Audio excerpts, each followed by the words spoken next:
কথোপকথন পথের সাথী। কলমে আর ইসলাম বাবু, আপলোড আর ইসলাম বাবু, কণ্ঠে আমি দোলা এবং আপনি? আমি তপু খান। এই এই রিক্সা যাবেন? কি ব্যাপার, দেখলেন না রিক্সাওয়ালাকে আমি ডেকেছি? মোটেই না, আমি ডেকেছি। আপনি ডেকেছেন মানেটা কি? এই রিক্সা, আপনাকে দেখুন, বাসা থেকে বের হতে অলরেডি দেরি হয়ে গেছে। অফিসে গুরুত্বপূর্ণ মিটিং আছে। রিক্সাটা আমি নিয়ে যাই, আপনি বরং অন্য।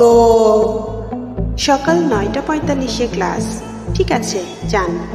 ধন্যবাদ।